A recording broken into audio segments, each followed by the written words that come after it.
Welcome to the Pick 6 at 6. It's a Monday. That's how we're going to do it. Every Monday at 6 p.m., we are going to do a Pick 6 at 6 live stream Q&A. Now, during the season, I'm going to go and hop on, tell you my news, notes, and quotes from everything that you heard inside Raiders headquarters, and then also give you the rundown on exactly what's going on because I'm there Monday through Friday, right? And so we're going to go ahead and continue the scheduled live streaming format Monday through Friday, a Pick 6 at 6 live stream on Monday and Tuesday. Wednesday would be our Blitz pickup. We have two special guests lined up for that, so stay tuned for that one. Times are on their time and their schedule, so it's going to be determined based on their availability. Thursday, same thing applies. We're going to have a segment to where we have a fellow beat writer or, one of my coworkers who's a beat writer, only a handful of us that are there, right? And so my goal is to have them on the show as well here and really just give their insight and their peace of mind on what exactly they see and how they see things playing out. So that will be Don't Miss a Beat. And that will be every Thursday, every Friday. We're going to do a 4th and goal segment. That will be at 6 p.m. as well. And that will be discussing all the things that we've discussed, whether it be injuries, transactions, and the upcoming opponent and how that's going to play a role in the game on Sunday. Look, you guys got to remember, I will keep it fair. I'm not going to say the Raiders are going to go 17-0. I'm just not going to do it unless I really firmly believe that. But let's be honest about it. No team goes 17-0. Now watch it happen. Odds are it's less than 0.1%.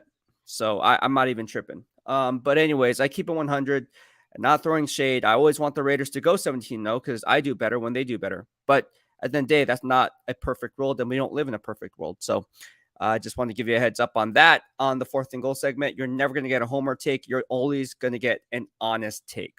All right. So I always say I keep it fair. Players know that. Coaches know that. And everyone who has been following me knows that that's how I run things. So thank you, everyone, for following me here on YouTube. Big news here. We just hit 5,000 subscribers last week. Now we're up to almost 5,100 subscribers. We literally got over the weekend 50 new subscribers. And again, I'm trying to figure out the algorithm on how YouTube works. Obviously, I don't know the algorithm. Otherwise, we'd be sitting pretty right now. It's a really difficult fine line between finding how to do it and what to do, and then what to tailor back, and then how to formulate the live stream. So what the analytics are telling me here on YouTube, it says, hey, man, you guys like my live streams, push more live stream content, because at the end of the day, that's what's getting the most hits, and that's what's making you money is the live streams, the super chat, the super stickers, the engagement, the likes. So all that, keep it going, guys. There's 13 of you guys watching it. Give this video a thumbs up if you guys like what I have to say. And like I say, I want you guys to have a voice, right? Like at the end of the day, it doesn't matter if I'm a beat writer. Look, I'm doing this from my own home right now because we're not allowed to be at Raiders headquarters because it's the off season. So in actuality, I think it's a really fun perspective to get things from a beat writer perspective. But at the end of the day, don't think that your opinion does not matter, because it does. Like, your opinion matters. Like, what you say matters, right? And now people can disagree. We can disagree on a lot of different things. As long as it's respectful and truthful, that's all I care about. And that's what's all about the dark side of BEASTwriter vibes here. I mean, there's so much hate going on all these other channels. And there's beef between the nation, content creators I'm seeing, and even between some of the coworkers that I work with. And it's just like, I'm not about that life. So yeah, anyways, I wanted to talk about the headline today. If you guys haven't heard the news, Josh Jacobs, which we discussed yesterday and missed yesterday's live stream on a Sunday. We don't miss a beat from a guy on the beat. No, we talked about Josh Jacobs and how he put up on his Instagram story that he just basically wants respect on the name. Respect goes both ways. He'd hate to see it. All right. Literally put that up there on his Instagram story. And I know a lot of you guys are not on Instagram. I know that some of you aren't on Facebook, and I know some of you aren't on YouTube, which is good. I think it's a good thing. You don't have to be on all these social media platforms. It's ridiculous. It takes up a lot of data on your phone. And it's kind of, to be honest with you, it's kind of a waste of time. The only reason I'm on it is because I have to be on it. So for me to even say it's a waste of time, it's like, it's not a waste of my time, because that's how it's my 9 to 5. It's how I get paid. It's how I pay the bills. But if you guys are not following Josh Jacobs on Instagram, that's what he said. And so today was the day he was supposed to sign his non-exclusive franchise tag so he can participate in voluntary workouts. Now, I'm going to spit some game here, all right? It doesn't matter right now. Like, to me, Josh Jacobs because right now, do you know what they're doing right now? Let me tell you what they're doing at Raiders headquarters, like a half a mile down the street from me. All right. So it's voluntary offseason workout, right? So what does that entail? Well, they're cut up into 3 phases. All right. So you're going to learn something here. All right. Because everyone just says, oh, he's absent from the work from voluntary workouts, and then that's it. That was the storyline. That was the headline. And then you're probably thinking, like, okay, well, what does that mean? Like, okay, so he's absent from offseason. Well, let's peel back layers of the onion to get to the core. All right. What does that mean that he's absent from voluntary offseason workouts? All right. It's broken up into 3 phases, right?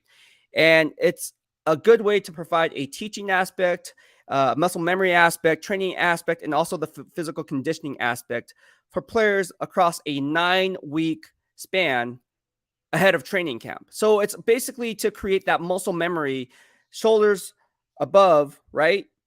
Head and shoulders above, meaning from the mental aspect of it, and then also from the physical aspect. Because you cannot, if you're out of shape and you're trying to, coaches having you do different things, and this guy's far along because he's been in the weight room Monday through Friday, but you haven't, you've been on vacation, which is good, right? I'm not saying don't do those things because you need to detox, right?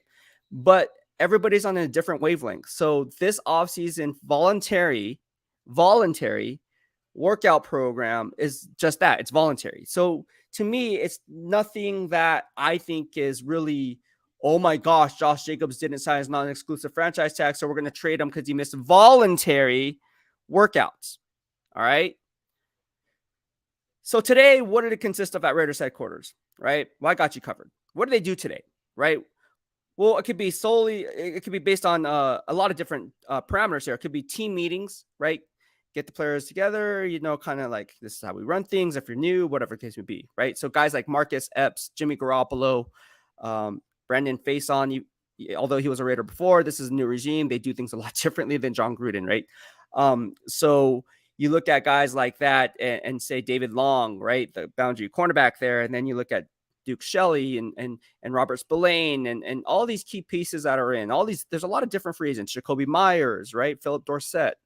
They already have the muscle memory to know what's expected. They've been in the Patriot system before, so it's kind of like no drop off in production there. You see how that makes sense? These other guys don't know, but the Patriots do know. That's all I gotta say. Talked about it. All right. So basically, it's voluntary, right? So it's basically team meetings, strength and conditioning. Could be weightlifting. It could be testing to see where you're at physically. Sometimes, a lot of times, I know for a fact, they get on the treadmill. They say how long you can keep up your stamina for X amount of time. Sometimes, if you're further along ahead, they'll see how long you can kind of keep that heart rate up at an X amount. All right. I'm not going to go in details about the fat burning zone and everything like that. But they do these types of workouts to kind of see what your work capacity is at. All right. And then they kind of go from there. Each person is different. Like if I was to hit the strength and conditioning, man, I guarantee you I'd be head and shoulders above any player just because I'm in there, not Monday through Friday, but I'm in there every single day. And you guys see me on YouTube posting up burning 1,000 calories in under an hour. I mean, I've been known to do this in bodybuilding, right? Even on prep. Crazy. My coach calls me the Energizer Bunny, but that's just kind of like the mentality that I have. And so, again, I try to get better and improve each day. Not saying I'm better than these football players because they're not. It's a different type of strength conditioning. I get it. Trust me. I train with some of these players, right? Like I work out with them, right? You guys know this from my time covering the Niners. So, again, the off season, a lot of them play pickup ball to stay in shape, right? A lot of them do a lot of pickleball would be another one, right? A lot of activities that they do in between to kind of keep themselves in line with what they're supposed to do. But Josh Jacobs is not there because he didn't sign his non-exclusive franchise tag. But I don't care. Like, I mean, I care, but I don't care because it's not as big a deal as people make it out to seem. CJ Stroud, Son Johnson says, salute CJ Stroud and salute, by the way. CJ Stroud and trade up to number 2 with Texans. Rumors heated up today and truth to this or just smoke, not true. Rumor has it Bryce Young to Carolina at 1 and Texans taking calls. Yes, that is something that I spoke about back on January 11th and January 19th. I spoke about this 3 months ago, right? We're in April 17th today. Go look at my live stream back on January. Again, this is how I do things. I cover all 32 NFL teams, right? I leave no stone unturned. It was a Nick Caserio thing to do because when you look at the dynamics of how they like to do things, right? You guys will see the Beast receipt checks out. Now everyone's playing catch up 3 months later. We talked about this on January 11th and January 19th. All right. And we talked about him. We talked about Jets GM Joe Douglas. We also talked about other pieces in place like Monty Austin. Look, the top 5 picks, there's going to be at least 2 trades inside the top 5 if I had to take a guess. 2 teams inside the top 5, because I think what I'm hearing is the Carolina Panthers are going to take Bryce Young. I'm going to take that to the bank. All right. In fact, it's already set in stone for me. So Bryce Young's going 1. Now write that down. All right. People who want to piggyback on the analysis, write that down. Something that I talked about months ago. Number 2, Nick Caserio, right? Coming from the Patriot way, likes to stockpile picks at number 2. If he's not going to go quarterback because he has D'Amico Ryans there, and in that Y9 scheme, because I covered D'Amico Ryans with the San Francisco 49ers, he wants that Nick Bosa. Will Anderson is that Nick Bosa mold, right? Because he's going to be in what? He's going to be that team's Leo, right? In the Y9. You look for that Leo in the Y9, you better make sure that Leo has a strong get off. All right. And he can get home and get there fast, right? These are kind of traits you look for. Will, aside from the on-field production, I mean, that's kind of the end-all be-all. But at the end of the day, you have to check off all these other boxes, especially based on the scheme that you're playing in. I'm hearing the Texans will go and take Will Anderson at number 2. I think they're fielding calls to see if they can trade back a couple spots.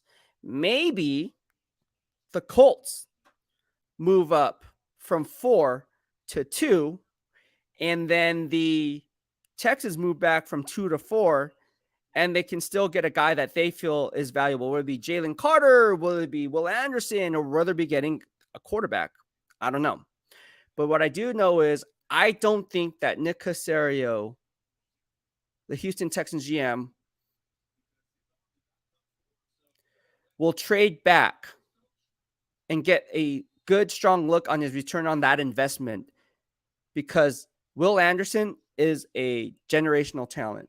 If you trade back, you're not going to get a generational talent, possibly potentially on how far you move back. So we talk about that cluster of players. I don't think that there's a team out there that you can trade back far enough and still get that cluster of players that you valued that otherwise wouldn't be there at the position that you were positioned to draft in the first place. Does that make sense? So again, you have to look at the horizontal board, you have to look at the vertical board, and you also look at the dynamics of the other 31 other NFL teams. It's not as easy as saying, hey, look, okay, teams are calling. Like, why? You don't think, come on, let's keep it 100 here. You guys don't think that GM Nick Caserio was listening to offers since he had the number 2 pick? You don't think that people talk at the NFL Combine? You don't think people talk at the Senior Bowl? Come on.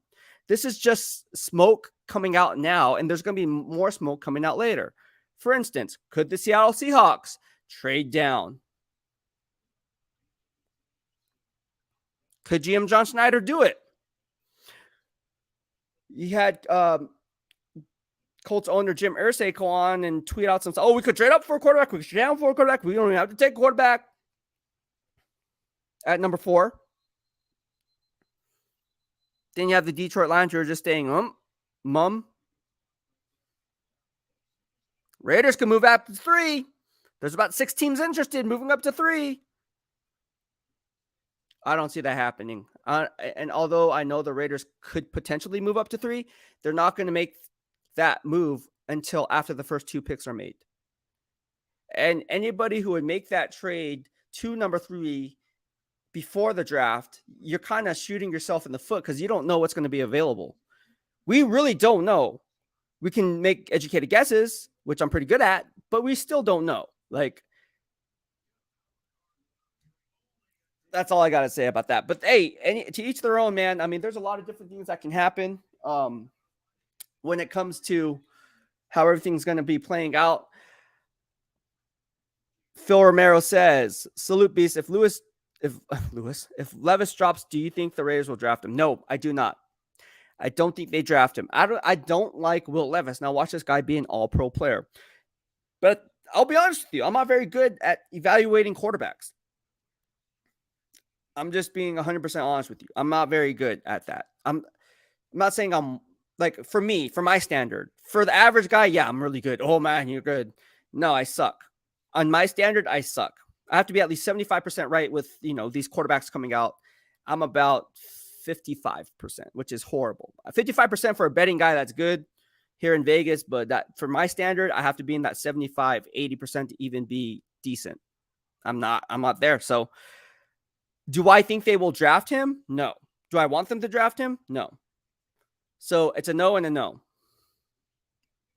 D-Man says, be sure to like and subscribe to Beast. Thank you so much, my guy. I appreciate it. And yeah, I'm telling you, over the last couple of days, we have gained 25 new subscribers. So mahalo for joining us here in the DOB and for subscribing to the channel. Just be sure for all you guys who are new or are already subscribed to turn on the bell notifications. I'm getting people hit up saying that they don't get notified when I go live or when I upload content. So do yourselves a solid, turn on the bell notifications on your iPhone or on your Android and go ahead and do that. Otherwise, you won't get notified. And that's the whole point of subscribing, right? So you know when I go live or when I upload content, especially during the season. I'm uploading upwards of 86 videos. I'm not joking. Go check the receipts. I will load up like 13 videos in a day. Training camp videos, interviews with players, my locker room pulse interviews, right? My coach's corner interviews. I have exclusive questions for the coaches, right? Ask them. I'll put that up in a short or in a video. Make a little cool little graphic about that. And then on top of that, then I'm watching practice and breaking down practice for all you guys, right? I mean, training camp is really when I hit it hard. That's why I get big. That in the draft. So around this time, I'm already seeing the trend. I'm looking at my analytics right now on YouTube before hopping on, and apparently YouTube's liking me right now. We're hot, and it's all thanks to you guys in the DOB. It's all thanks to you guys in the DOB. My guy Daniel Kim's in the house. He says, yo, Salute Nation. What's going on, bro? How you doing? Yeah, what do you guys think about Zeus White, though? All right, the whole thing about this is on Zeus White. So let's say, hypothetically, that Josh Jacobs holds out, he requests a trade. Let's just say hypothetically. I don't want that to happen. Like I said, Josh Jacobs is my favorite player. I'm biased, and I shouldn't have favorite players because I'm in the media, but I have a favorite player. It's Josh Jacobs. I'm sorry. I'm just going to come out and say it. But at the end of the day, Devontae Adams too. Just gonna say it. But I like Max Crosby too. But heck, I like the whole entire team. but no, and truthfully, I just don't. The question was brought up to me: do you think Zeus White can get it done? We talked about this. You cut off the head of the snake, the rest is going to crumble. There's a guy who drops comments and says, "You know what? Running backs don't win you Super Bowls." And I say, okay, be careful when you say that, right? Be careful when you say running backs don't win you Super Bowls. And here's the reason why. In playoff football, everybody knows if you watch long enough, like me, because I'm old. I'm an old man, all right? I'm in the dirty archives. You can probably look me up in the dictionary, and under BEASTwriter Ryan Sakamoto, it would say old man, all right? I'm old, all right? So maybe I come from the old school. But the line of thinking on the three parameters of winning in late season football remains the same. Doesn't matter if it's high school. Doesn't matter if it's college. Doesn't matter if it's in the NFL. It's you impose your will down in the trenches on both sides of the football. Keep your defense fresh on the sidelines. How do you do that? Having a strong rushing attack. Why? Because throwing the ball slows up the clock, right? So it doesn't shorten the game, right? At the end of the day, it also gives the other team a timeout in between plays. So again, if you can impose your will by shortening the game, chewing up clock time, keeping your defense fresh, so when they hop on, their defense is not fresh. So every time they hop on, it's kind of like killing multiple birds with one stone. And then also ultimately winning the time of possession. You have to have a strong rushing attack.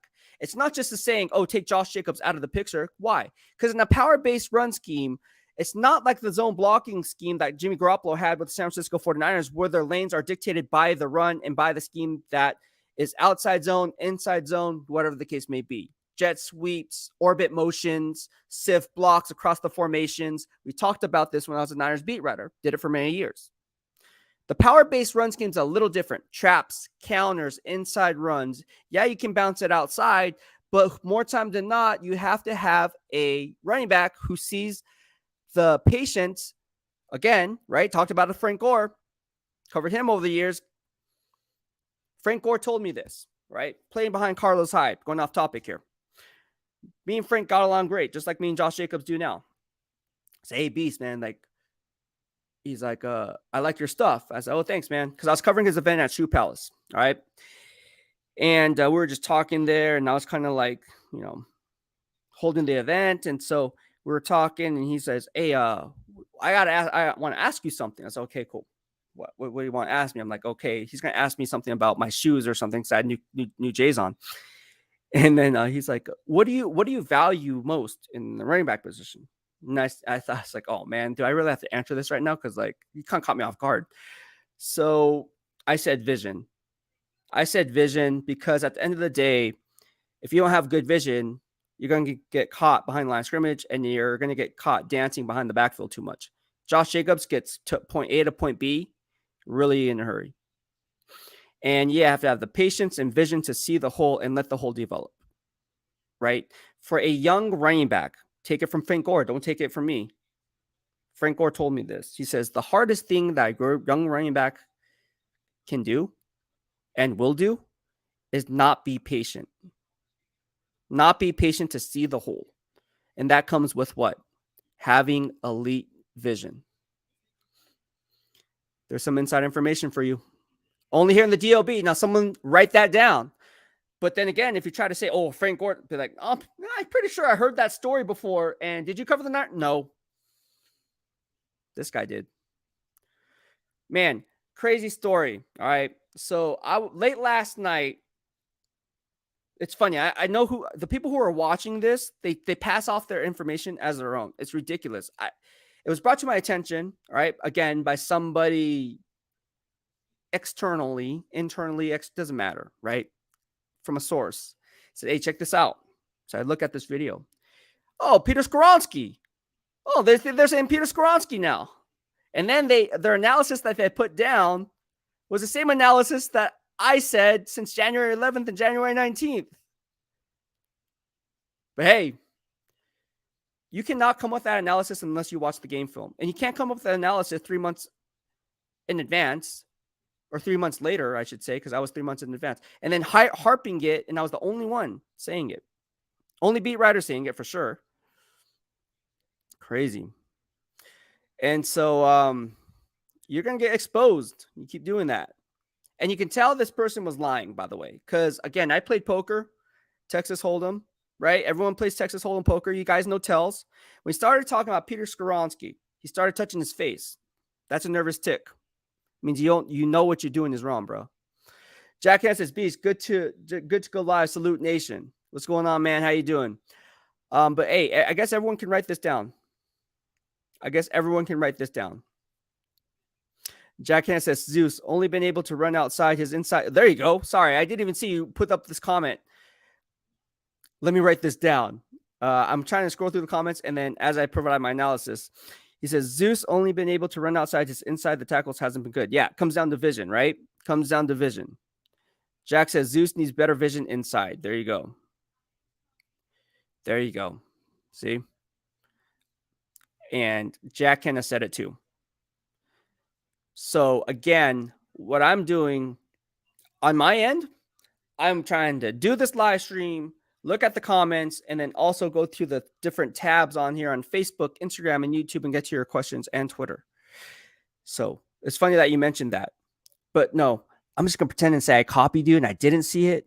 And let me write this down. No, I put that on the Lord that I did not see that comment. But it's good that we think alike. Daniel Kim says, Zeus got to run through holes the size of Texas at Georgia and never really had to predict his holes based on the blocking scheme and then bounce it when it doesn't happen. There you go. Good analysis, DK. Sean Johnson says, you think Sincere McCormick can translate from college? I always see these running backs, right? And it's like, I look, I like Austin Walter. You know what I'm talking about? Austin Walter, the practice squad player. I liked him a lot. Maybe because he's short. But no, he's a guy that I know a lot of NFL teams liked him. But as far as Sincere McCormick, I got to give the guy a shot. I mean, like, I can't say yes or no. And again, like, it's wrong for me to have that analysis. I think that's a lazy way of thinking because, again, a lot of these players that get picked up by GM Day Ziegler are actually really smart players. Like, you guys know if you watch my locker room pulse interviews, Javelin Guidry, Tyler Hall, who else did we interview? Isaac Rochelle, Nitain Muti, right? All the practice squad players. I love interviewing the practice squad players, bro, because one, no one gives them love, number one, which is kind of like sad. Like I think it's sad not because I feel sorry for them why I want to interview them. I want to interview them because I really truly want to interview them because they're really good interviews. Like if you know football and you know what questions to ask these guys who basically, because again, they're not going to get much hype, right, in the media, right? Let's be honest about that. So when you guys see a no-name player in your eyes, you guys better think to yourselves, why is Beast talking to this guy? What am I learning from this guy that maybe someone else is missing that covers the team or the case may be? May or may not miss, right?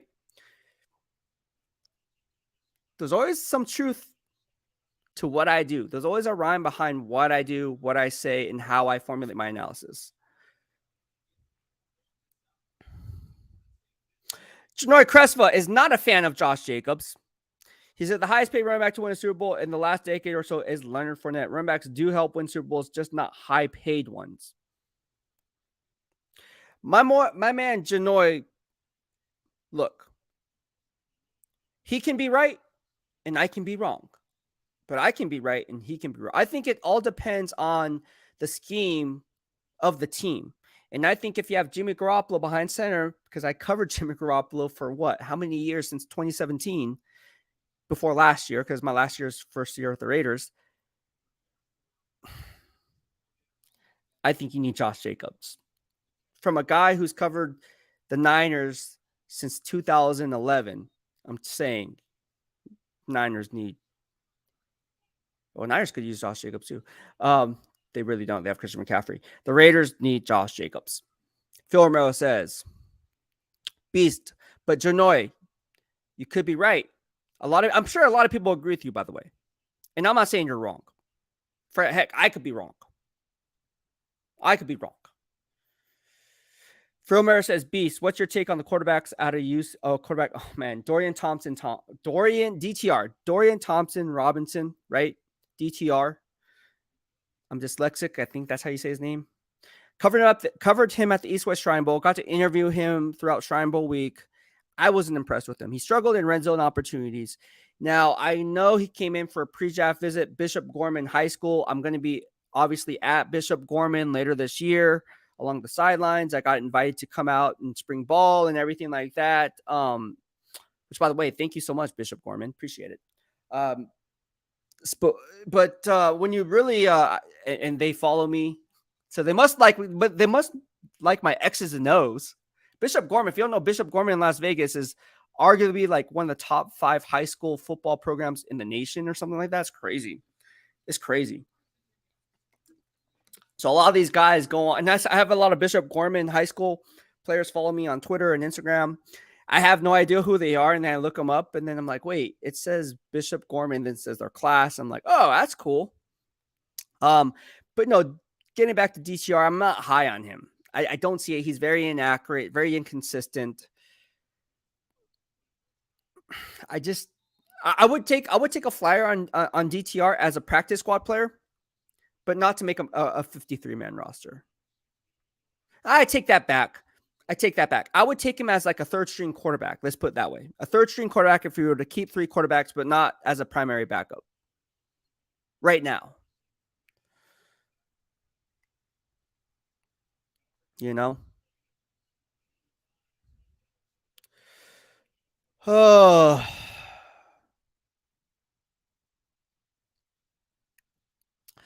Raul Suarez says, what do you think about Clayton Tune from Houston? I like him. I watched some film on him. Was it this past week a little bit, but the week prior to that, watched a little bit more film on him. I like what I see. Now the funny thing about Clayton Tune, the quarterback, if you guys know, he's a quarterback here. I think the Raiders can get him. Write this down. And probably like because they have so much draft capital. So if you think that there's a quarterback needy team that's in that kind of range, you're going to leapfrog that team because you don't want to take any chances and you have the ammo to do it because you have 12 draft picks. I can see him going in like the fourth round, fourth round quarterback. I like him. Fourth, fifth round. That'd be a good find. That'd be good value, actually, I should say. Sean Johnson says, do you think running back market is complicated right now since a lot of running backs didn't sign? Yes. Yes. To answer your question, absolutely. 100% true. Yes. Not going to sugarcoat it. Yes. The answer is yes. And again, it's because it's not a highly prioritized position for 90% of the teams. And I say that because that's just the way the NFL is these days. I mean, you can't hit the quarterback. You can't touch the quarterback. You can't touch the wide receivers anymore. Oh, it's a bit. You can't hit him high. Can't hit him low. He's a defenseless receiver, which I get. Trust me. I get. I'm all about safety, but I'm also in favor of controlled violence. I miss the days of Ronnie Lott taking people's head off, George Atkinson taking people's head off. I miss the days of going across the middle, having to pay a toll against Ray Lewis. I miss the days of when a guy was going across the middle, there was a price to be paid. So you knew who had alligator arms and who didn't. Now, is that to say that I'm a bad person? No, that's just football. Today's football is flag football. But I get it. I get why it's flag football. Because safety is a real issue. CTE is a real issue, right? So where's that fine line where you're not ruining the integrity of the game? Because I still think football is a grown man's game. Like if you go across the middle, bro, a price is to be paid. It's either going to be me or it's going to be you, but someone's going to get lit up like a Christmas tree. Christmas come early. Or whatever religion or celebration that you honor or that you celebrate. Hanukkah, Kwanzaa, all good. Whatever. You're going to be lit up, right? But yeah, to get back to your question, yes, it is a sticky situation. I'm not going to sit here and lie and say it isn't. There's 36 of you guys watching right now. If you like what I have to say, please give this video a thumbs up and smash the like button. That helps the YouTube algorithm a lot. Also helps me a lot because it shows that you guys appreciate my content. So again, I always look at it like literally on YouTube 24/7, 365. In fact, I don't go to sleep till 3:30, 4 a.m. in the morning. I think this morning I went to sleep at 3:45. I was gonna say 4:15, which is usually I went to sleep a little bit early at 3:45. But at the end of the day, yeah, I always watch my likes, always watch the engagement to see, especially on the replay, if you guys have any comments. If you guys looked at last night's live stream, I went on and I spoke about some things, and Janoy, you left some comments. I responded to your comment. Real Raider was on there, responded to his comment. There's a lot of you guys that leave comments afterwards because you guys can't catch the live stream in real time. So the replay is just as good. So I look at all those things. So there's 36 of you guys watching here right now. Please do me a solid, give it a thumbs up, and it's free, right? I'm not asking you to donate any money, although you can do that too. That really helps out the channel as well. Because this is my 9 to 5, but at the end of the day, give it a thumbs up. I know times are hard, so just give this video a thumbs up. That really will do me a solid. And again, it really appreciates, makes this worthwhile because it shows that you guys appreciate my work, right? Like I know as stupid as it sounds, a like goes a long way. Literally, I get judged based on social media. Just when I step on stage for my show, right? If I win my show, the haters stay quiet. If I lose my show, haters come out of the woodworks, right? That's why I have to win my show. So to some people, especially me in the social media, where in this day and age of information where everything is out there, it's really important for me to get that exposure, to get those likes up. Look, I am a Raiders beat writer. There's no way in my mind that we should be, and I say we because you're part of the DLB family, that we should be only at 5,000 subscribers. I think that's kind of an embarrassment. And I think a lot of that has to do with my fault because I wasn't on a set schedule. Had I been more on schedule, again, I'm holding myself accountable, right? Had I been more on schedule, we probably would have been at probably 15, 20,000. And if you look at all the content creators out there that have 15K, 20K, 25K, 30K, and then compare what they put out to what I put out, and you tell me and you be the judge. Again, you only have 24 hours, and I'm not saying they're bad. I'm not saying they're good. I'm just saying if you like this flavor, I guarantee you more nation will like this flavor because one, I'm a credentialed beat writer. I'm there 9 to 5. I'm the one asking the questions. Where are these content creators getting their information from? Me, because I'm there asking the questions. So posting up the interviews. I was looking over on YouTube yesterday. I found a few content creators that were stealing my work. I submitted some copyright claims on those. It's not a good look for them. That's like stealing money out of my back pocket. I don't like it when people try to regurgitate and try to take off my framework of how I like to do things. And then take off the watermark or keep the watermark, which is stupid. Some people kept the watermarks. Like obviously it's my video. And they were monetizing it. And they had like 15,000, 20,000, 30,000 subscribers. I'm like, oh, that's interesting. Well, that channel is going to be shut down in a minute if they keep it up. Now, I'm all about good vibes only, but at the end of the day, I'm also about looking out for my best interest. Because if no one looks out for yourself, if you don't look out for yourself, no one else will, right? Like, that's just how it goes. But I know I'm going a little bit off topic, but again, I was up till late this morning. And again, it was brought to my attention by a few people. Say, hey, look up these guys, man. They're kind of stealing your work over this past year. I just found out about you. I thought they were there and they weren't. It's actually your work. I'm like, oh, thanks. Practice videos. Like, trust me, there's only like 8 of us that are there. Like, okay, so I'll just leave it at that. And we're all looking out for each other because it's like, I don't mind you using my work, but just don't steal my work. Like using my work and then calling it your own. That's bad. Or like taking the video itself is bad. That's just kind of like no integrity. That's all about bad vibes there, bro. Jackie says, Zeus, with 4.41 speed, could you be wrongful if you learn patience, eyes on seeing the small holes? Yeah, that's true. Jack Hannah says, De La Salle, Bay Area. What you know about that? Concord, holla at your boy. Oh, my buddy played for De La Salle. Wide receiver. Hold some records there, if I'm not mistaken. But yeah, De La Salle is one of the best powerhouses. One, because I'm in the Bay Area. I lived, born and raised in the Bay Area in San Jose, so I know all about De La Salle. Concord, right? Don't they play in Concord?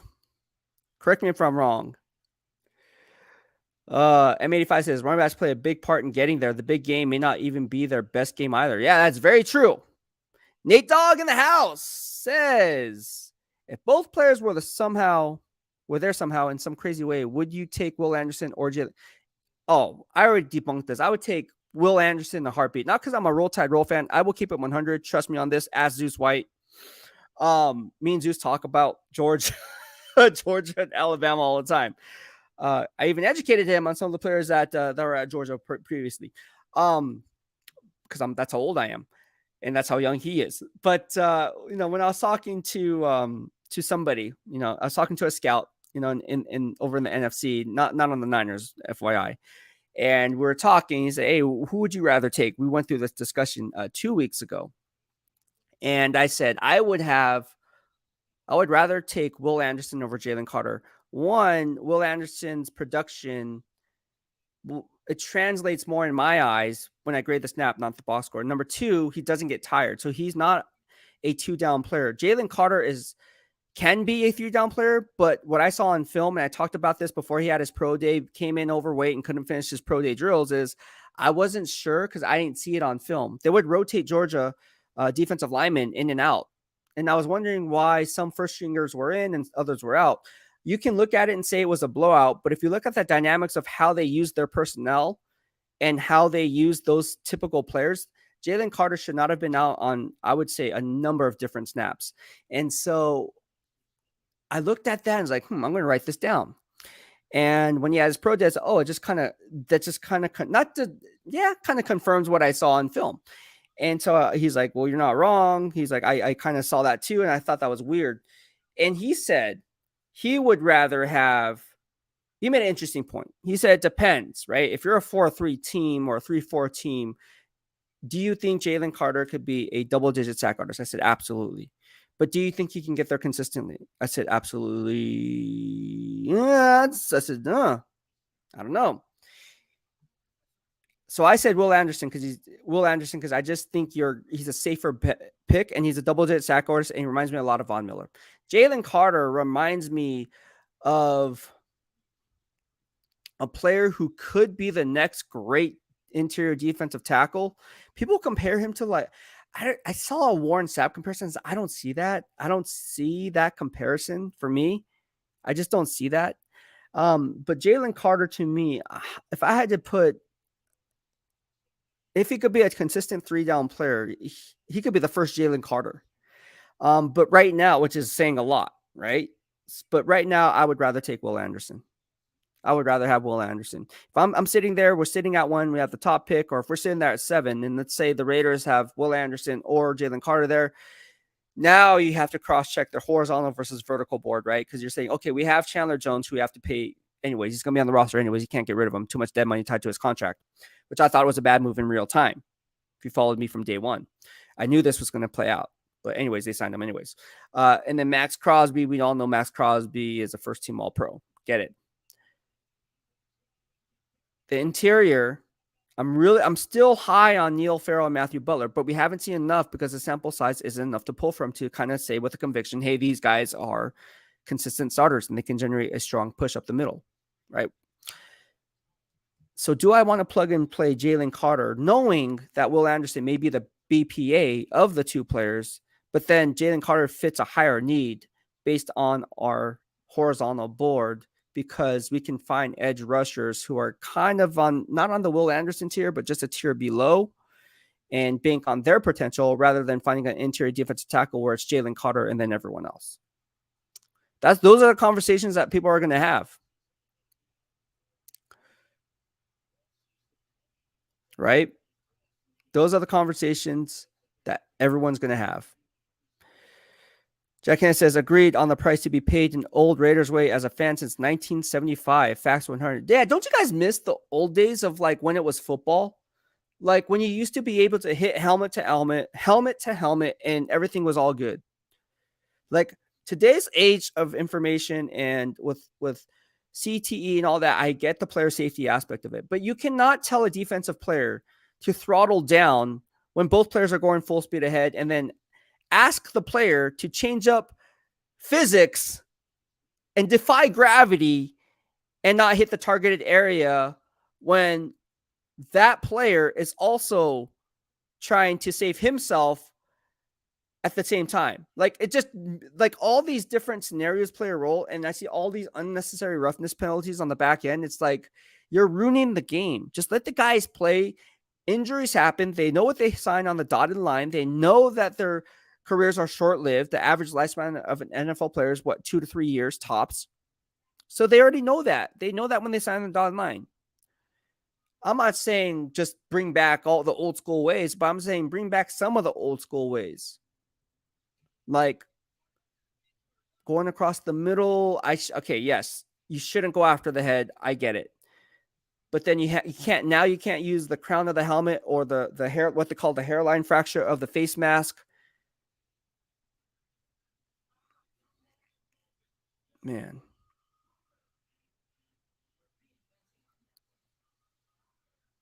Daniel Kim says, De La Salle is my niece's feeder high school. Man, De La Salle out of Concord, bro. Good school. Sean Johnson says, you think right guard Osiris Torrance would be a great pick in the 3rd round? I think he has all. I like Osiris Torrance. I know GM Dave Ziegler went out to go watch him. I remember having this conversation with Dave. There was a number of us beat writers that he was waiting right before practice, and we were talking to him. He's like, oh yeah, I'm going to watch he said I'm going to watch Osiris Torrance. Like, oh yeah, guys, I'm going to watch. But obviously he's one of the players that they're going to watch. Florida, Anthony Richardson, probably another one. And so along with Trey Dean and so forth. But I was looking at that and it registered, something resonated. I was like, I wonder if he's actually looking at Osiris Torrance, because I'm looking at practice right now as we speak, and that right side could use some help. Now, I'm not saying Alex Bars can't get it done. Love Alex Bars as a person, love him as a player, but hey, iron sharpens iron mentality, right? There's always going to be someone better than you, and if not, you got to outwork that person who comes in who they think is better than you. That's the Raider way. If you don't like it, swipe left, get off this team. You're not buying into the program, and your work ethic isn't there in the first place for you to have that mindset. So see you later. Salute. You want to talk about Salute? See ya. Jack Kenneth says, Daniel, I played against De La Salle in 89 when they had Aaron Taylor, number 4 overall by Green Bay, and in the second round. Aaron Taylor, was he an offensive tackle or offensive line, or was he a defensive guy? He was a trenches guy, right? I want to say he was he might be defense. He went to Green Bay. He was a defensive lineman, right? Now I'm thinking, I think he was a defensive lineman. Amani Toomer, dude. Amani Toomer, wide receiver, bro. Yes. Number 1 wide receiver in their history. Amani Toomer. You're going back, bro. Amani, that's right. He did go to De La Salle. Amani Toomer. Amani Toomer, bro. I got what you said. I think it's spelled Amani, but I get what you're saying, dude. Amani Toomer. I'm bad with spelling, by the way. So, and I'm also dyslexic. So, there you go. I'm in a worse shape than you are. Do you think there's another right tackle that can unseat Illuminor and Mumford in this year's draft class? That would realistically draft Skoronski and the guy later would really set us up? Yes, I do. I know for a fact, because you talk to enough people, you gain enough insight. I know they're looking at offensive linemen. I know for a fact they're looking at offensive linemen. Now, which offensive line, and that's kind of like people call that common knowledge, not as common knowledge as people make it out to seem. Because if you look at all, again, content creators or even some beat writers, they're saying that offensive line is okay. It's not okay. Go grade the other 31 other NFL teams and you tell me it's okay. And I do like Osiris Torrance. I do like Peter Skoronski. I like Paris Johnson. He's very smart. In fact, Paris Johnson's a guy that no one else is talking about, but we talked about him on January 11th and January 19th into that cluster. Darnell Wright is another one, offensive tackle out of Tennessee. There's a lot of Broderick Jones out of Georgia. I don't know which player they're going to target, but if I was a betting man today and they had to select one offensive lineman, I would think that Peter Skoronski is number 1 on their board in terms of offensive linemen. Now watch me be wrong. We're 52 minutes in and 28 seconds. If you like this live stream, give it a thumbs up. There's 45 of you guys watching right now. And again, that will help out a lot. Also, if you want to send a super chat or a super sticker, you guys can do that. It's in the lower right-hand corner here on YouTube, exclusively on YouTube. And you guys can send me that if you'd like to donate to the channel and donate to me for my work. And again, I like doing these live streams. YouTube obviously is pushing up the algorithm because they're working. Otherwise, I wouldn't be on right now. And again, a like is free, and that obviously it's working, right? A like is free and commenting is free. I'm not asking for a penny. So if you appreciate my work and all the things that I do with my live streams, my Locker Room Pulse interviews, my in-season training camp video breakdowns, my film breakdowns throughout the year, talking to the players and then breaking down the film in real time, all that takes time. And so I appreciate all you guys that support me and continue to support me either with a like, a comment, or a super chat or super sticker. You also can donate through Venmo. If you guys choose not to do it through YouTube, that's fine as well. In the description box of every video, there's my Venmo linked to it. You guys can go ahead and shoot me a Venmo at BEASTwriter. It's in the link in the description box below. So it's all there for you. And if you're new to following me, mahalo and welcome. Just be sure to turn on the bell notifications so you get notified when we go live and upload content.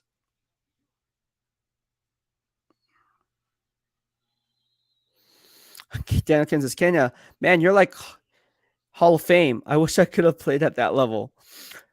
Yeah, my boy Keon played for De La Salle, and he was pretty good. Fredero Music says, glad to see your content almost daily. Good to see Raider content even when news is slow.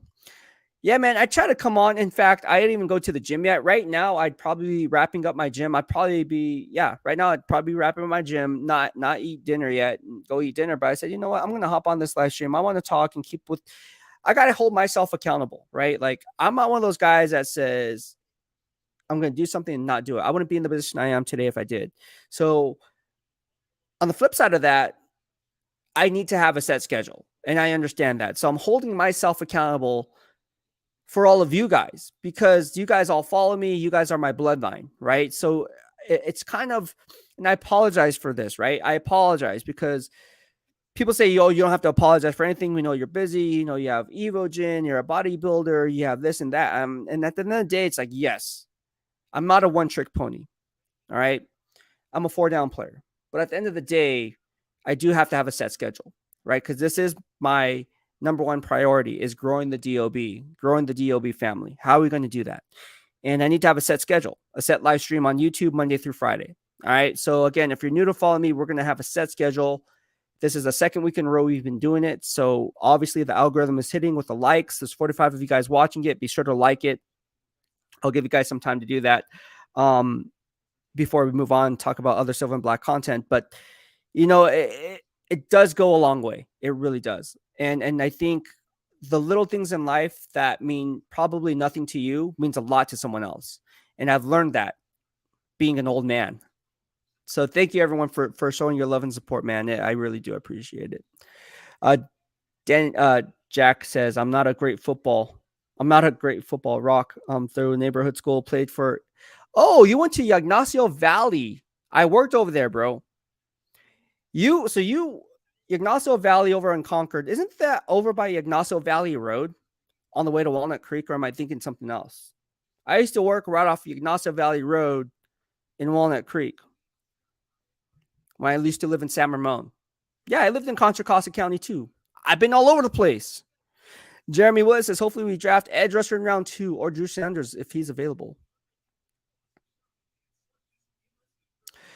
Salvatore said, did Farrell change your opinion on Anthony Richardson Raiders pick at 7? Nope, he did not. He did not change my opinion. I don't think it's happening. I was talking to a few people. They don't think it's happening. Now watch it happen. I don't see him I don't see him taking the quarterback with that first pick. Doesn't matter if they move up. Well, it does matter if they move up. Obviously, you don't move up from 7-3 or 7-2 for a non-quarterback. Oh yeah, they moved up 7-2 for Jalen Carter. Although that's a Raider thing to do in the past, but we have GM Dave Ziegler there, so everything's cool. I don't think they draft a quarterback, man. It's not going to be in my mock. I'm sorry. It's not. Now watch it happen. Watch them go after Will Levis, a guy that is like, oh my gosh. And mind you, I'll be criticizing the pick if they take a quarterback, if it's not Bryce Young or CJ Stroud. And keep that receipt. And again, that receipt I'll probably get wrong anyways because I'm not very good at talent evaluation when it comes to the quarterback position. Daniel Kidd says, got it. I only played fresh ball and have black spots in my memory. My dreams came to a halt on a couple of big hits. Yeah, man. I bet you it's wild, bro. Kevin Lurker's in here, man. Wild. Went there in 1970, though. Dang. Big Worm says, just found out about your channel. What's up? What's going on, Big Worm? How are you doing today, man? Thank you and welcome to the Dark Side of BEASTwriter. Let's give Big Worm a shout out. Thank you so much, my guy. I appreciate you. Truthfully, thank you. Be sure to sub to the channel, turn on and flip on the bell notifications, hit all the fancy little buttons here on YouTube, and spread the word to all your family and friends. This is a real hot show. You're going to get a hot take. Just joking. I don't like hot takes. I only do honest takes and fair and to the point with backed up by great analysis from a beat writer perspective. I mean, not everyone can say and call themselves a beat writer. Some people can call themselves, a lot of different things. But I think a beat writer perspective, being there Monday through Friday, asking the questions, asking the players the questions, the coaches the questions, and then obviously up there in the press box on game day and on the field, that type of access is exclusive to only a few. And I think it's cool for me to use that, right? Not saying I'm better, just trying to talk to you about my credentials since you're new here, to use that platform and give you guys a voice, right? I think that's really cool. And so that's the vibe that we're trying to bring in here in the DOB. So DOB stands for Dark Side of BEASTwriter, if you didn't know, but welcome. Honored to have you in here. This made my day, man, that you're in here, man. Everyone's just, man, welcome, Big Worm. Appreciate you.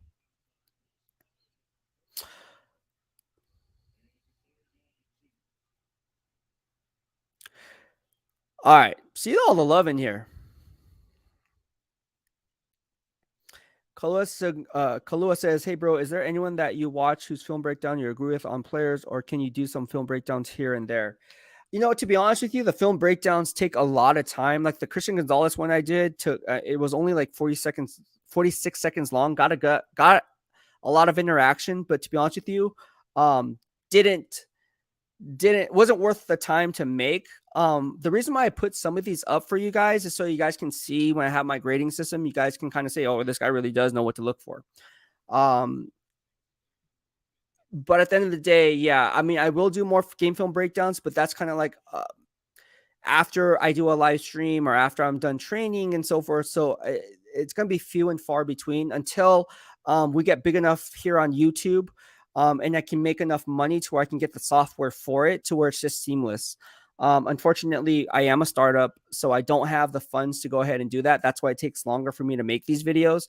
And I just don't have the bandwidth to do it right now because I am a one-man show. So I'm being self-employed. But yeah, the goal is to make these videos for you. Yeah, I'll give you guys the videos. But like I said, it's a startup right now for me. So it has to make financial sense in a way, if that makes sense, because this is my business. And yeah, right now it's just live streams right now. And then once the season hits, the coach's corner, player interviews, locker room pulse interviews, training camp videos, breakdowns. I'll do all that for you real time. So stay tuned. But yeah, I will try to get that out to you when I do have time. Daniel King says, salute worm, get the word out. The DOB is about to make a huge wave in the nation. Yeah, man. And I already feel the trend moving that way. Like I said, we just picked up 25 more subscribers. 25 is kind of cliche because, okay, 25, cool story. Literally 25 new subscribers in the past 48 hours. So that's a really good uptick for us. It means that YouTube is pushing it to other like-minded nation. They're watching one video and liking it. Usually how it works with YouTube, it's like they'll push some stuff to you and that you guys know, like recommended videos. Like, okay, like why is this a recommended video? Oh, because I watched one video on a DIY and how to make sushi or something like that. And so like why they, and then it's like, oh, okay, whatever. But then like if you watch the video, I'm like, oh man, it's pretty hot. I like it. And then that's what happened. So yeah, these live streams is what people are subscribing off of. Like literally, they're subscribing off like the podcast live streams that I'm doing. Filmer says, Beast, have you done your mock draft on the Raiders yet? I have not. I'm waiting for other people to put their own up so I can put mine up because I don't want people. I'm tired of people piggybacking on my analysis, bro. It's about to stop. So that's why everyone's saying, oh, we're waiting. Yeah, because you're waiting on me, bro. Stop. And I ain't going to do it until they put theirs up. Once they put theirs up, then I'm going to put mine up. Oh, man. Oh, see, Jack Hansen says, yes, left tackle, Aaron Taylor. There you go. I thought he played in the trenches. In fact, I think Aaron Taylor follows me on Twitter. In fact, let me look. I literally think Aaron Taylor, I think we follow each other on Twitter. Yep, Aaron Taylor, CFB. Went to Notre Dame, right? He also has Chargers on here. Yeah, we follow each other. College Football Hall of Fame 2022. He also was a team captain of the Joe Moore Award, who also follows me. CBS Sports Radio, or CBS Sports, excuse me. Super Bowl 31 champ with Packers.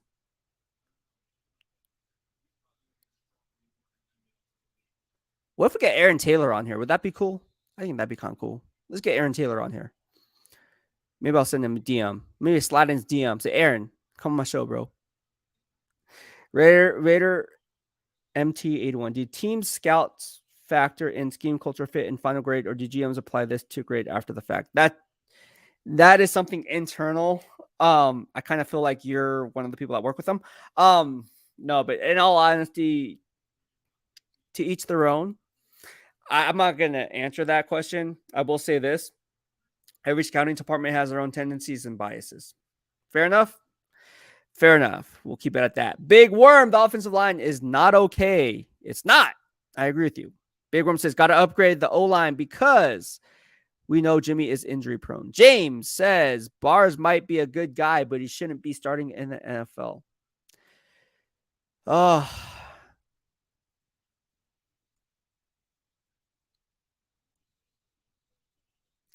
Sean Johnson says, do you think we have a lot of interaction here. I love it.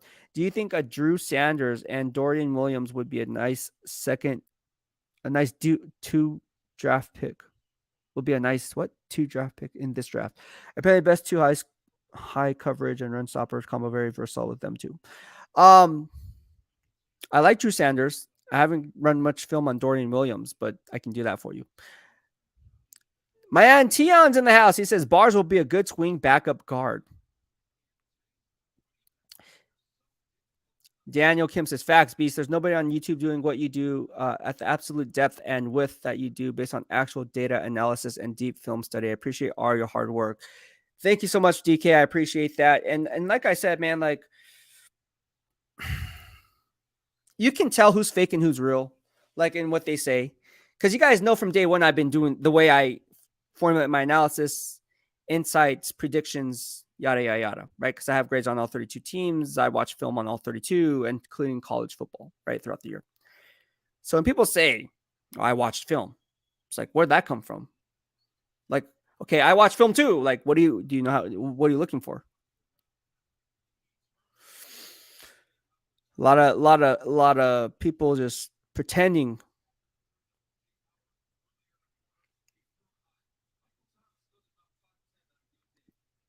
Man, Kevin, did you go to Woodside? Maurice Jones-Drew. Don't forget about De La Salle, MJD. MJD, oh my gosh, out of UCLA, my first San Diego State football game was a homecoming for UCLA. And Maurice Jones-Drew tore up San Diego State. I was floored, by the way. I don't know if I should be saying this is like family friendly, but whatever. I think he rushed for like 4 rushing. It was ridiculous. And I was like, who is this guy, dude? This guy's hella good. It was Maurice Jones-Drew.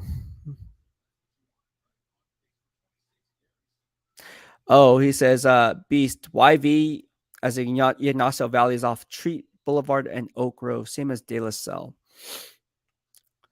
Gosh, where was my exit off in Concord? Because you had to take 680 north, and then you had to hop on to 580, right? 680 north to 580, right? Going towards Sacramento. Am I right or am I wrong? And then you had to take 580 to something. There was another freeway that you had to connect to. Big Worm says, already sub, my guy. Appreciate it. Oh, thank you, man. Appreciate you. Big Worm in the house. On to Six Soldier. Beast. Over the last couple of days, that's been reported, CJ. It's the least ready quarterback to run a pro-style offense. See, this is all smokescreen. Like, why are all these reports coming out now? Like, I'll tell you why. Because all these scouts and they're like, okay, who do you know? Who do you give information to? Okay, let's throw this out. Let's tell them that, CJ can't process thing when you put him on the board. And here at the pre-draft visit at Henderson, Nevada, you put him up with on board here. You couldn't dissect cover shells worth a damn if it was cover 2 or quarters coverage or a cover 5, which is too deep, man, underneath. I don't think we can draft him. But behind closed doors, what if he blew it off the coverage? What if he blew him away? It's all smoke, bro. Smoke. The smoke should have been out earlier, bro. It's not like Kyler Murray studying for 4-hour games. I mean, that is fact. I think this is smoke, bro. Leonard says, my friend's son went to De La Salle.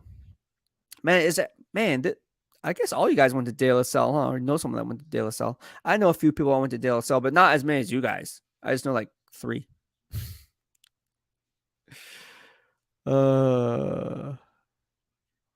Devin Asiasi. Now we're talking. Here we go.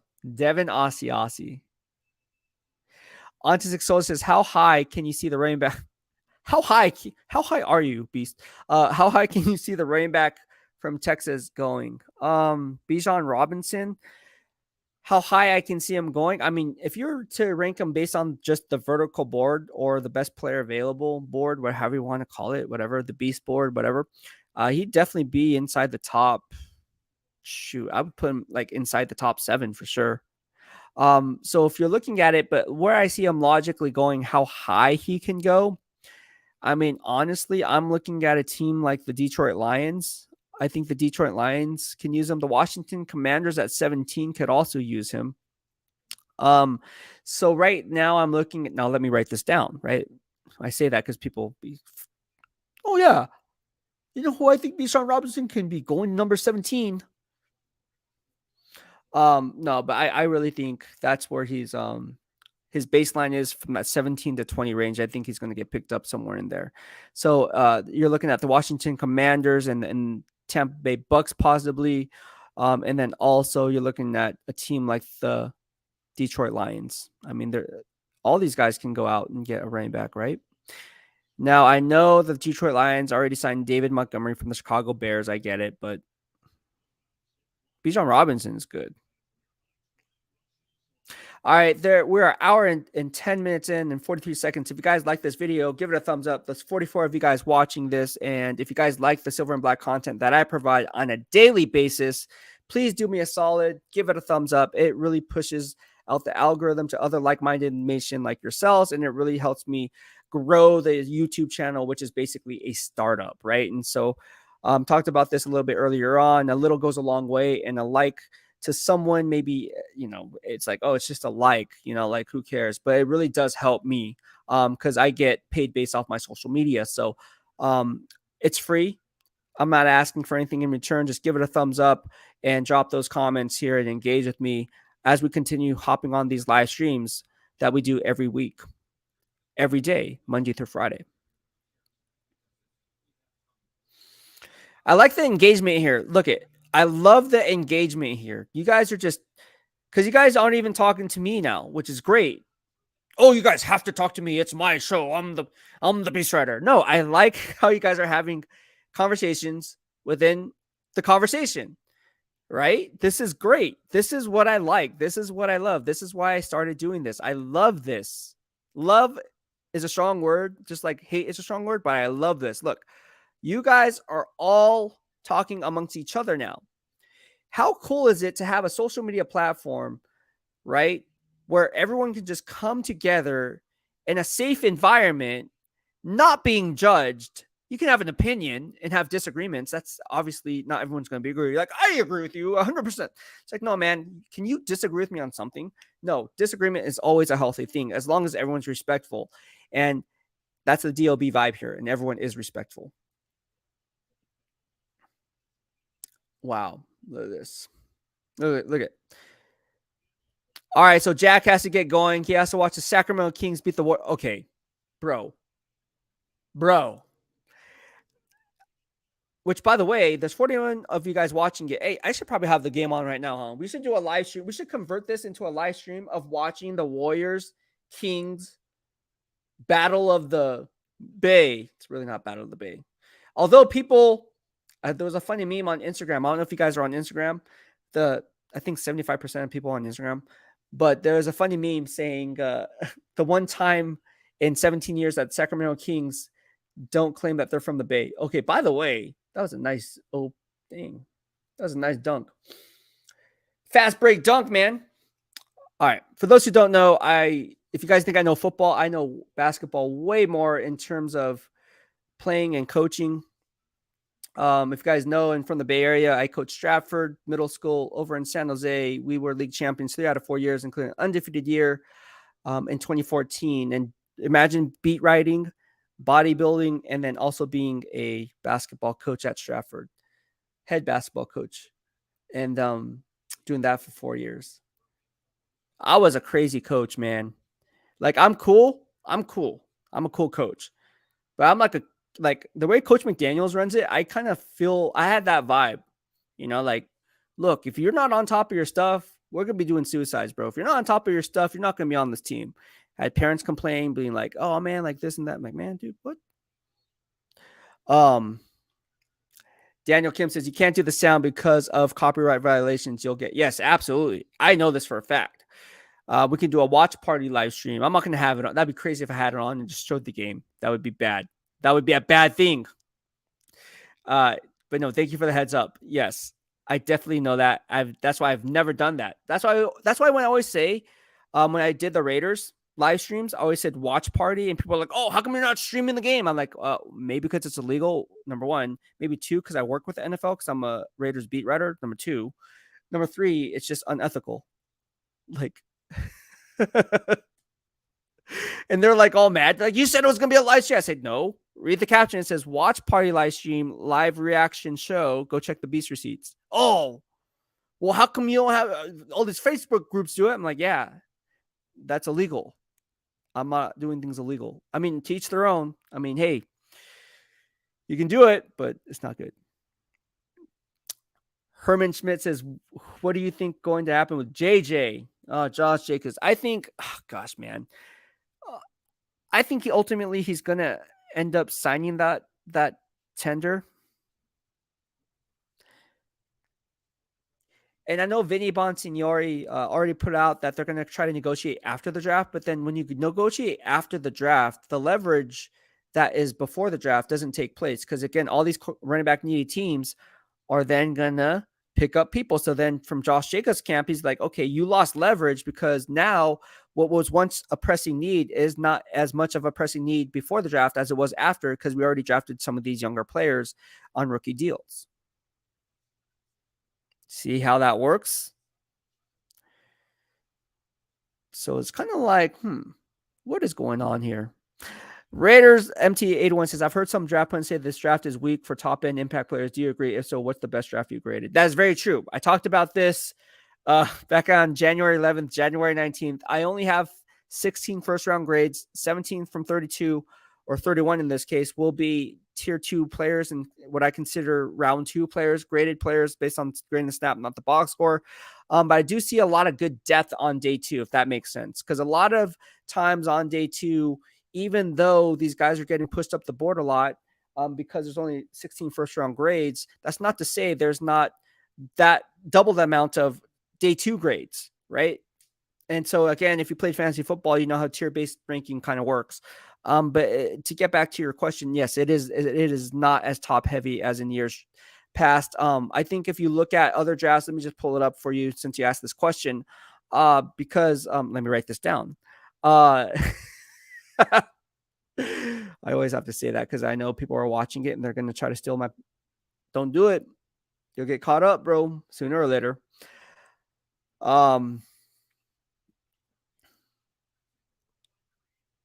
All right, so let's go ahead and take a look at this.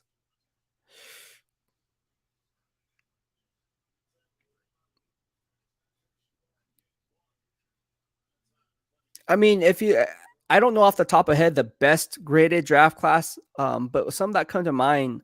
I think 2010 was a good draft. I think 2007 was a good draft in my grading system. You look at 2014 was a really good draft in my grading system. 2017 was also a good draft in my grading system. So there's a lot. And yeah, crazy.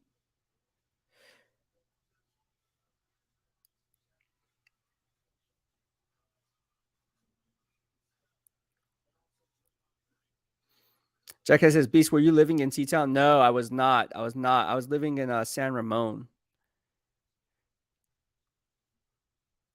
Dan, because I literally heard a very famous Raiders beat writer with a national syndicated show say today he was waiting to put out his mock until next week. Things that make you go. Yeah. I am not putting out my mock. In fact, I am not going to put up my mock until they put up theirs. So I know people have to put up theirs. Or they don't have to. I know that they have to. Well, they kind of have to, right? They clicks, views. So I'm going to do mine after, if any. If not, I'll just hold it close to my heart and no one's going to know my mock because I'm tired of people stealing my analysis, bro. Like it's really concerning and it really pisses me off. Really irritates me because I put a lot of hard work in what I do, which is why they're probably doing it because no one can do what I do. I shouldn't say no one can do what I do. That's kind of okay, cool story. It's hard to do what I do. Jack says Raider Nation does talk to each other 100. There you go, man. There you go. Edgar Bonilla says, no way we drafted quarterback. Christian Gonzalez is the pick. Okay. Edgar Bonilla today, April 17th, says Christian Gonzalez is the Raiders pick. I like it. I like Christian Gonzalez a lot. Daniel Kim, you can't do the sound. Oh, yeah. You talk about this, the live stream. Oh, yeah. Jack, it was in Dublin. His wife ran it. One night we took a chance and we got in. Madden was smashed. Beast NorCal Player of the Year was Eric Bamberger. Chris Walsh went to Sanford and was the number 3 wide receiver behind Chris Carter and Randy Moss from Ignacio Valley. Lost the state championship first. Oh, Mater Day. I get what you're saying. Mater Day. Mateir. Mater Day. They're good too. Salute Dark. How you doing today, my guy? On 6 rows, Beast, who's the best pass rushing defensive tackle in the draft? Jalen Carter. Jalen Carter, hands down.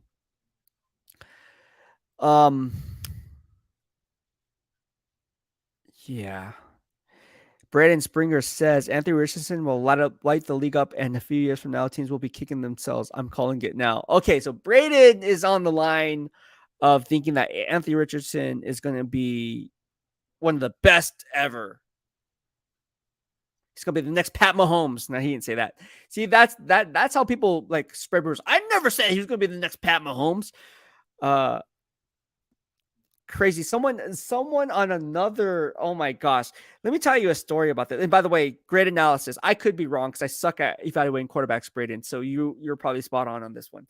But on YouTube is such a different beast too, right? Like Facebook has its own beast because you have the people who kind of like, I feel like Facebook is the one where I'm going to prove I'm better than you. And this is why I'm better than you. I've been a fan since 19. And then they list their age based on how long they've been a fan.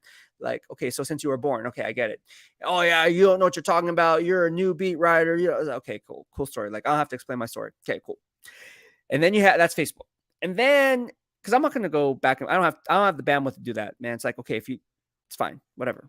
Okay, there's a reason why, whatever. That's Facebook. Facebook groups, Facebook pages, but mainly Facebook groups. We're all in the same Facebook groups, all right?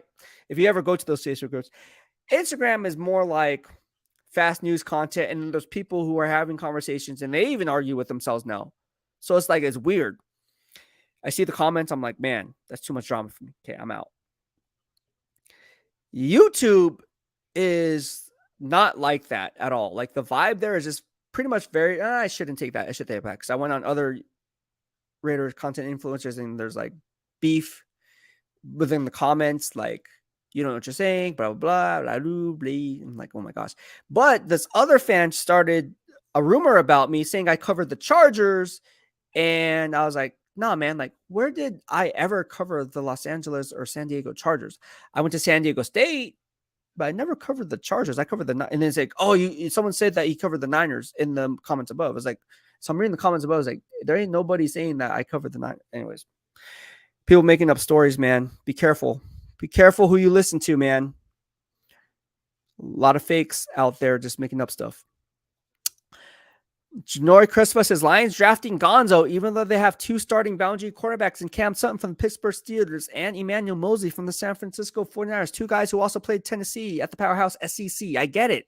I get how everyone, and there's another beat writer who said Christian Gonzalez too, and I was like, my grades tell me otherwise. Now watch them draft Christian Gonzalez at 6.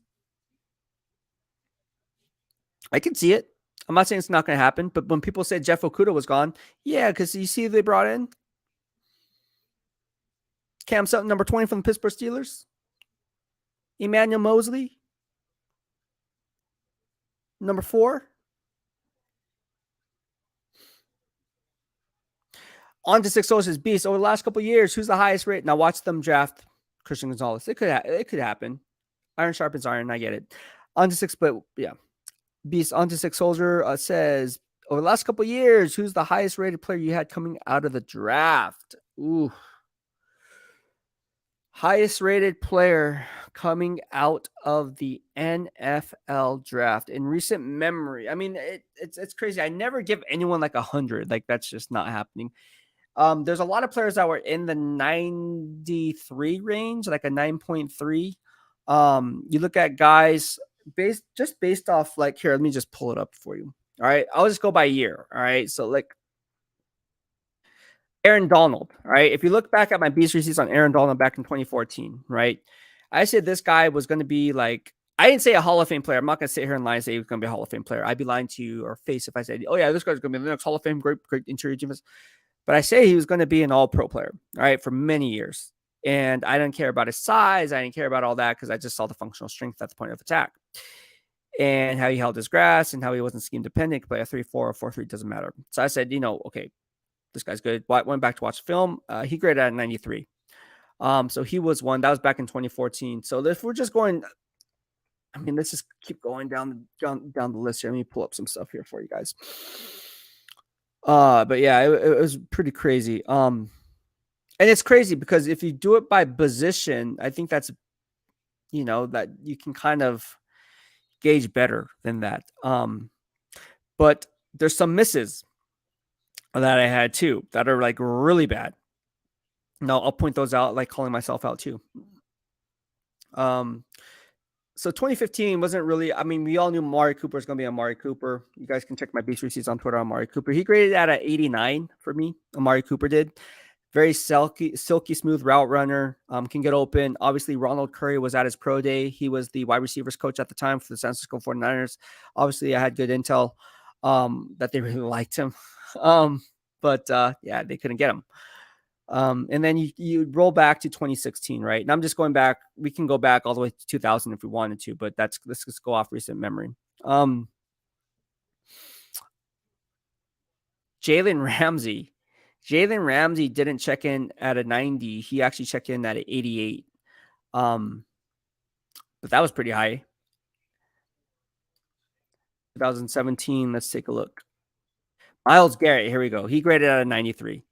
Myles Garrett graded out a 93. Really liked what I saw in film from Texas A&M. Again, even as a sophomore, the guy was a monster, right? The guy was chiseled and blah, blah, blah. So he graded out extremely well at a 93. I never gave anyone a 94 yet. I'm watching, evaluating the film. Saquon Barkley, 93. No. Could he stay healthy? I don't know. Hopefully he does. But he graded out a 93. Roquan Smith graded out a 91. Some guys I missed. All right. I missed on some guys, though, too.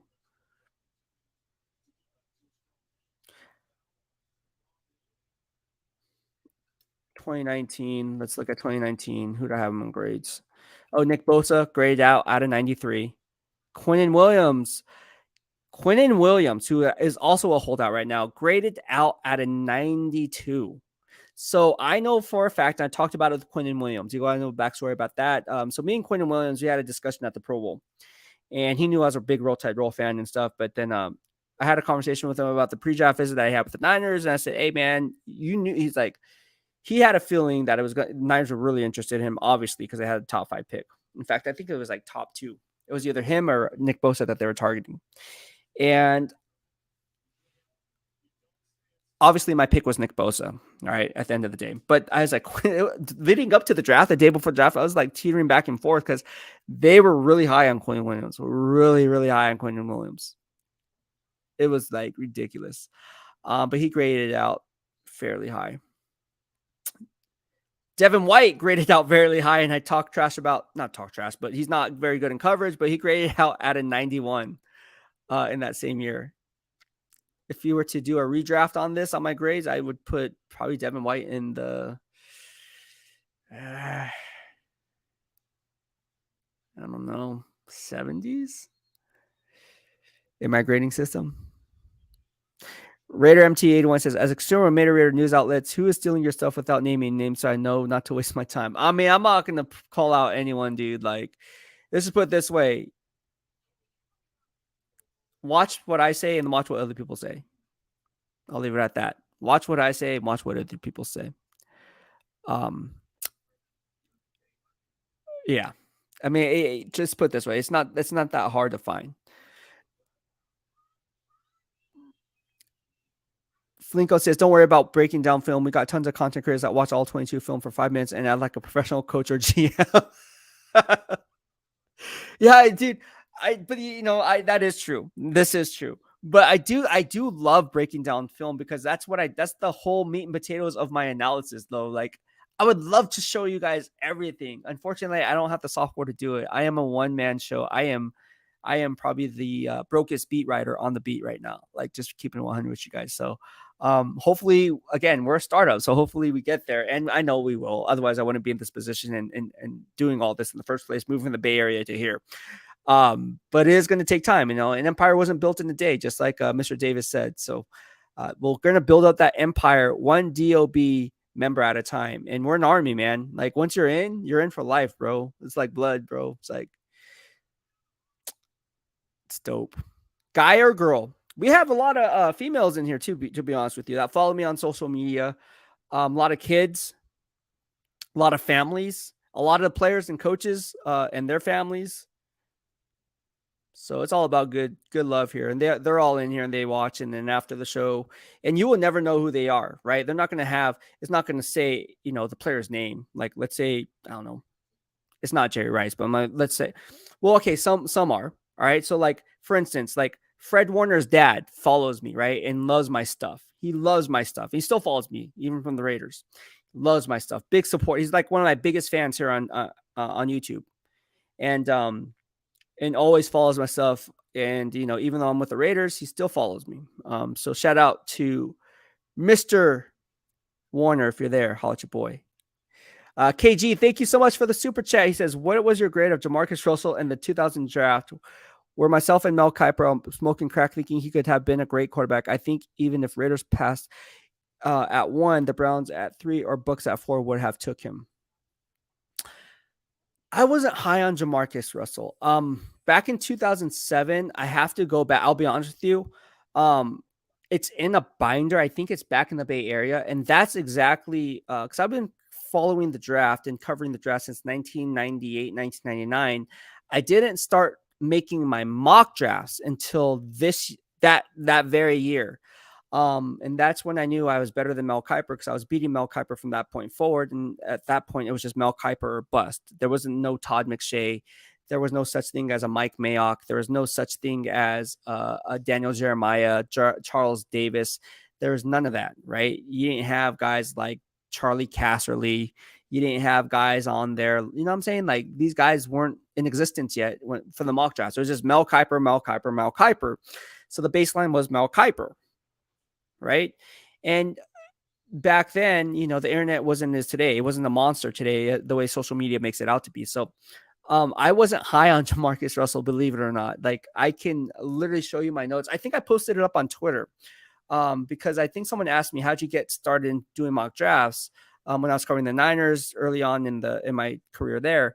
And I told them, I was like, look, I had this thing and I saved it. And I think I have it saved. Again, it's back in the Bay Area, or it might be here. I have to go look for it. But thank you so much, first of all, for the super chat. It was something that registered in me saying, if I could beat Mel Kiper, and I know people give Mel Kiper crap, but there's a reason why Mel Kiper is on ESPN and I'm not. All right. There's a reason why people go to Mel Kiper, right? You can like him, you can hate him, but it's still Mel Kiper, right? You're still going to watch his stuff. You're still going to listen to his takes, even though people say, oh, he never gets things right. He's pretty, in my estimation, unbiased. I never met Mel Kiper in my life. I think he's really good at his job for what it's worth. Now, people can laugh and joke about that, but if you actually peel back layers of the onion to get to the core, look what he said in real time, and then formulate your own mock draft and see how well you compare to Mel Kiper. Like everyone say, oh, I can beat Mel Kiper. Let's put the proof in the pudding, right? And that's what I did. And so once I started beating Mel Kiper, I was like, man, I can do this. And he gets paid millions of dollars. I was still in college. I think this was the 2007 draft? I want to say, because I think I was still in college when I started formulating my mock drafts. Covering the draft since 1998, 99, but started formulating my in-depth mock drafts back in 2007. I just didn't.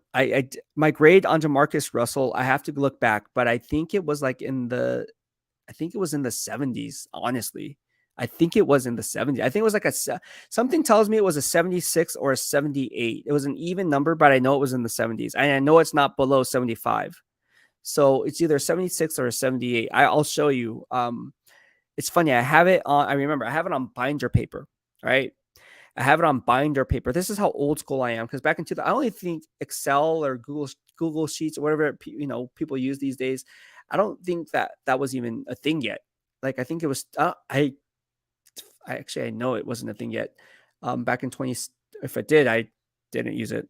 I will have to find that paper. I remember in that draft. Now that I'm going off the top of my head, I remember guys like Amobi Okoye, right, went to the Texans.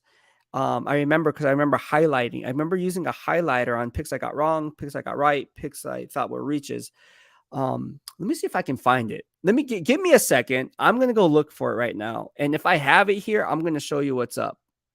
Fair enough. And it's basically on that paper is just my mock draft, and if it's here, it's crazy. So bear with me for a second. I'm going to see if I can find it.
All right, you guys are in luck.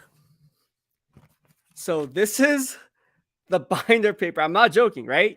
Like I didn't even know. I thank you so much, KG. I think this is the first super chat that you joined. This is the binder paper that I had. All right. So if you guys can see this, this is it. So I remember I was doing this again. I started covering the draft back in 1998, 1999, and if you notice, I had I had my mock draft. And I had little notes here. I don't know if you guys can read the notes. So I have a surprise and I have reach picks on here, right? Like what I think is going to happen. So based on this, this is crazy. I saved this because it's a constant reminder of how I got started. Like to be in the position as a Raiders beat writer today, I was just a college kid, literally going back all the way to middle school, doing this, right? And this is something that I was passionate about. I would get in trouble in class because the teacher would be like, "What are you doing? Like, what are you doing in class?" And I'm like, I'm reading the Pro Football Weekly magazine." She's like, "Oh yeah, did you read chapter 3 yet? Like, because we're on chapter 7 and we have a quiz coming up." I'm like, "Oh yeah, I'll get to it." Never did it. But hey, am I a history teacher? No. Am I a beat writer? Yes. So this is what I had. This is some notes I had, right? So I have what's called good value. It's funny. I can't believe I saved this. I said good value board regardless of position. And then I listed the teams here: Texans, Bengals, Saints, and Bears. And then I said the pick on need, regardless of draft board, was the Cardinals and the Bills. And then I have a key prediction is the ones I got right, which I in the first round I got 14 out of 32 right, 43.8%. Bad pick was based on need. That's highlighted in orange. The pink is the reach, and then the yellow is the value. All right. And I said in my notes, Titans reach for third best safety based on the combine and based on my board. All right. Now this is where it came into play. So all the ones in blue are the ones I got right. And all the ones in orange, as you can see, was what I considered a need-based pick. All the ones in pink were considered reaches, and all the yellow were considered good value. All right. So this is kind of how I formulated my mock draft back in 2007. It's crazy how I saved this, but yeah, man. So Raiders, obviously, I got Jamarcus Russell in there. Calvin Johnson, I thought he was going to go. Browns, I thought they were going to go. I guess I thought they were going to take a quarterback. They went Joe Thomas. Buccaneers got Gaines Adams. Cardinals got Levi Brown. Redskins went after LaRon Landry, free safety out of LSU. Vikings got running back Adrian Peterson, right? Falcons, that was a crazy one. Falcons got Jamal Anderson. Dolphins went ahead and got Ted Ginn Jr. Texans got Amobi. Yeah, see, Amobi Koya. I knew it. 49ers got Patrick Willis. Rams got Adam Carricker out of Nebraska. Jets got Darrell Rivas. Steelers get Lawrence Timmons. Packers get Justin Harrell. I believe he was out of Tennessee. Broncos get Jarvis Moss. He doesn't register anything. Bengals got cornerback Leon Hall. I think he went to, where did Leon Hall go? Michigan? And then Titans get strong safety Michael Griffin out of Texas. Giants get, and see, I remember, this is how good I remember. I remember the school they went to. It's not even listed here, but I just know from muscle memory. So Aaron Ross, cornerback, went to the Giants. Reggie Nelson out of Florida went to the Jaguars. Browns went after Brady Quinn out of Notre Dame. Of course, Dwayne Bowe here out of LSU went to the Chiefs. Brandon Merriweather out of the Patriot Way made his way to Patriot. Where did Brandon Merriweather go? Was he out of Miami, Florida? Where did Brandon Merriweather go? I think he went to Florida. John Beeson went to the U. I know that. He was drafted by the Panthers. Cowboys went after Anthony Spencer. Where did Anthony Spencer go? I think that was a hybrid tweener at the time. They didn't call him edge rushers. They called him tweeners. He went to, where did he go? Does anyone know where Anthony Spencer went? I want to say it was a black and, gosh, I don't know. Robert Meacham, again, a wide receiver out of Tennessee. All these Tennessee wide receivers. Joe Staley, Niners, Central Michigan. Ben Grubbs, offensive guard of the Ravens. Good Ozzie Newsome pick. Craig Davis, wide receiver of Chargers. Greg Olsen went to the Bears. Anthony Gonzalez went to the Colts. Yeah. Anyways, you know what else is cool about this? By the way, Jason, I bet you guys didn't even know I had this, right? KG says, man, I still write things down on binder paper all the time. KG says, awesome, man. Yeah, I'm literally like, I'm not joking, right? This is the Beast receipt, man. Like, I'm telling you, man, I don't make stuff up, bro. Dark says, Beast be like, feast on this. Daniel Kim says, wow. On to Six Soldier. It says, amazing job, bro. Kevin Lurk says, I picked the man whose name we don't mention as well. Merriweather was from Miami. Okay, so he did go to the U.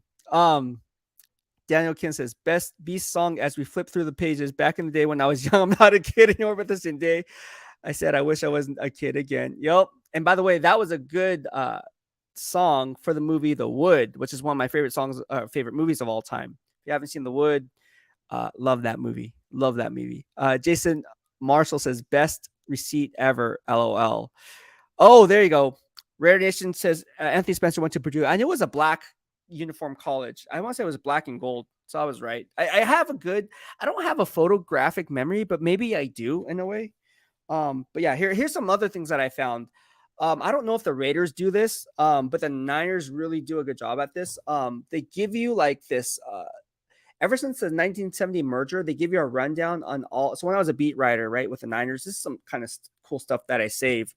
They give you a rundown of what school the player went to in their franchise's history, what round they went to, and everything in between. So I don't know how the Raiders do it. This is my first year covering the Raiders draft. Last year I did it remotely, but this year I'm actually living in Vegas, so I'll be there at Raiders headquarters. And then we also get, like, right after they get drafted, right? Like DeForest Buckner, you get a player. This is exactly what the scouts get, right? Like, obviously all this information is kind of dumbed down, right? They're not going to give you everything that the scouts have, because that'll be like proprietary information, like that. They wouldn't do that, but it's really cool. You see the personal on there and everything like that. So you have DeForest Buckner, and then you also have, what's really cool over here is, let's see. And then you also get like their transcripts, right? So they print out the transcripts on DeForest Buckner. And then also, it's just really, really cool. So we have Joshua Garnett, who we talked about yesterday, right? Like, you get Joshua Garnett, and then you talk to him. And then you can talk to Trent Baalke and Chip Kelly and Kyle Shanahan. And then, oh, you guys remember this guy, Will Redmond? You guys are like, who's Will Redmond? So this is a guy that was, again, I kind of compare some of these players that like, oh, the Raiders should draft this guy. Like, he can do it all. It's like, is he another Will Redmond? Is he going to get hurt all the time? Here's a guy that I really like. Me and him got along right. Rashad Robinson, the praying mantis, man. That's my guy. Very, very cool. This is another, this was Trent Baalke's favorite pick. His name is Ronald Blair. Right? You guys remember Ronald Blair? Here's John Theus. This guy was pretty cool. He's a nice guy. Didn't really last long, but nice guy out of Georgia offensive lineman. Little bio on him. Who else we got? Oh, Fawn Cooper out of Mississippi, out of Ole Miss. So during this draft, by the way, now that we're looking at it, this is back in 2017. Kyle Shanahan's first year, right? And so, this is 2016. My fault. This is 2016, not 2017, because this is Jeff Driscoll year. Yeah, very cool. Kelvin Taylor. Everyone thought Kelvin Taylor was going to be good. Everyone thought Aaron Burbridge was going to be good. Prince Charles Iwara was going to be good. Nah, man. These players were not good. Anyways. Hey, man. I'm telling you, man, keep the receipts. Let me write this down. All right, we are an hour and 46 minutes, and I'm going to go ahead and set this off. It's a tie ball game right now. Golden State Warriors, Sacramento Kings tied up at 27, unless I'm missing the point and my TV is slow. I think it's tied up at 27. But I just want to give a shout out to everyone that showed your love here. There's 37 of you guys watching it. Give this video a thumbs up if you like the content, or if you're watching the replay and like the silver and black value that I provide here on the YouTube channel. It really does me a solid. And also, if you're watching the replay, doesn't matter if it's live or not, I always engage with you in the comment section. I strongly encourage you to engage with the comments, because you guys have a voice. Like, I really believe that, firmly believe that. That is not going to change. You guys have a voice, so use it, right? I want to give you guys a platform as a beat writer to give you guys that right? And give you guys something that maybe someone else otherwise wouldn't. And so I think this is a really cool thing that we have going on. So again, tell all your family and friends who are in the nation about the YouTube channel, so that we can grow and we can get bigger and we can bring better vibes and bigger vibes as we prepared for the NFL draft. So again, thank you everyone for tuning in. There's 36 of you guys watching it. Give this video a thumbs up if you liked my beast receipt on the little mock draft that I had here back in 2007. Give it a thumbs up. And we will go from there. But thank you everyone for showing that love and support. Want to give a special shout out today. Thank you so much for KG for the super chat. I really appreciate it, man. And really cool that you asked that question on Jamarcus Russell. I had no idea that was going to pop up. I was actually surprised. I had that binder paper full of the mocks that I was running since 2007. And luckily it was here. So everyone, thank you so much for everything that you had to offer today. I learned something from you, just as I hope that you learned something from me. Thank you everyone for tuning in. We'll be back on tomorrow for another Pick 6 at 6 live stream, and we will do it all again at 6 p.m. Pacific Standard Time. Thank you so much. Have a good night. BEASTwriter out.